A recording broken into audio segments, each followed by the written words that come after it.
Anytime you meet a capitalist, just be sure that you are meeting an individual who's driven by selfish ambition, a person whose philosophies are maximizing individual profits. Anytime you meet a capitalist, just know you are meeting an individual whose head is utilized to maximize the profits of its own belly and its own selfish ambitions. So this is why they wear shirts and ties, and these ties facing the belly, pointing to the belly and to the groins. This shows you that the whole brain or the whole head is filtered to satisfy our fleshly concerns in terms of filling our bellies. That's why most of these rich people have pot bellies. This shows you that their heads have been successful in satisfying these selfish bellies, these individual bellies. So the reason why the ties face the belly and the groins, beginning from the neck, facing towards the groins and the belly, this is because our heads, when utilized to direct loots and benefits to our stomachs through us achieving more money to do and satisfy our personal wills, our personal desires. So people can now afford to eat in very expensive hotels, courtesy of their heads or their reasoning or their intellectuality. So when your knowledge, when your head is utilized to feed the belly and the activities of your growing, then you are utilizing your head to direct the loots to the belly as a storage and to perpetuate your own gene through sexual urge or sexual activities. So whenever one utilizes his sophistication of the mind to feed the belly and to perpetuate his individual gene, then this is a manifestation of an ignorance of our or one's holistic self. So when one is identified with the belly or individual's belly through wearing a tie that faces and points to the belly, beginning from the neck, draining your knowledge for the sake of your personal gains, your individual belly's gains. So when one lives in this way, or from this perspective, whereby one lives as an individual versus the world, an individual who goes out to try to convince the world for the sake of his or her own belly and family. So when one is identified with this perspective, then one becomes merciless, brute. One becomes and utilizes the mind for very dark purposes. One utilizes the brain for the sake of feeding the belly, and this can go to extreme levels where people become very intellectual to perpetuate their individual benefits, their family benefits, their genes benefits.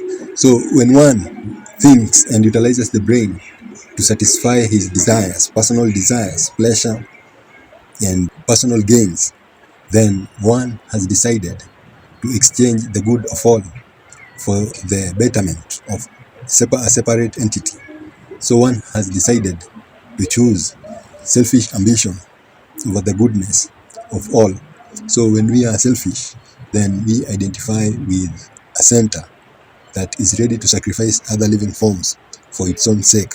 Through intellectuality, the belly gets satisfaction, the groins get satisfaction. So this is worth, or this is as good as wearing a tie that ties or funnels your head and points downwards towards your belly and your groins. So this is where every imagination you come up with, every dream, every plan, every idea you come up with is destined to profit individual benefits. So this is the reason why they symbolize it by wearing ties.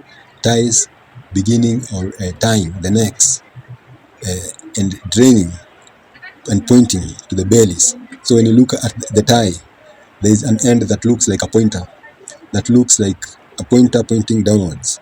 So this begins from the tied part, the neck, which drains the activities in the head towards the belly and the lower chakras that are destined to put a human being to a state of a beastly nature, a beastly intellectual living form, a beastly because one lives for the sake of individual pleasures, just as beasts and animals live as individual living forms. So when one is identified with this individuality, with this powerful tool, the brain, then one is a true beast. One utilizes that which is very powerful for the sake of personal and selfish interests. So personal and selfish interests, when they utilize the reasoning ability, the intellectuality that a human being has the capacity to utilize, then this becomes a beast that is not just selfish, but it's an intellectual, selfish individual or living form. So through our intellectuality, we've done tremendous damage to the world for the sake of our personal wants, our personal endeavors, our personal benefits, our personal satisfaction. So this is a true mark of the beast. This is when a human being does that which is of terrible consequences to other living forms for the sake of one's benefit, courtesy of his or her own brain, courtesy of a human brain utilized for selfish ambitions.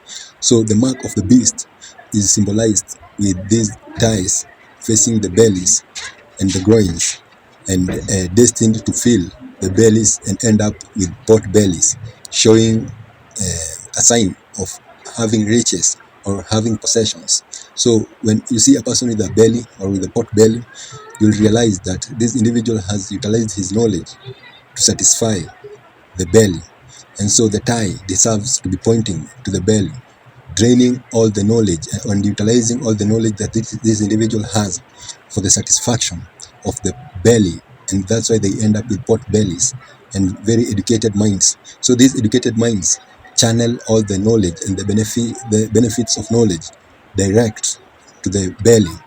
The brain utilizes intellectual understanding and intellectual reasoning to come up with opinions that will lead to its own satisfaction, to its own glory in terms of increase in weight and increase in genes spreading. So individuality should not be utilized by a human being. When a human being utilizes his own brain to serve individuality, then a human being turns into a beast that has a very powerful tool, but uses it for mediocre intentions, for individual mediocre intentions. So that's what the tie symbolizes, that which drains or points your head straight to your belly and your groins. So until next time, peace.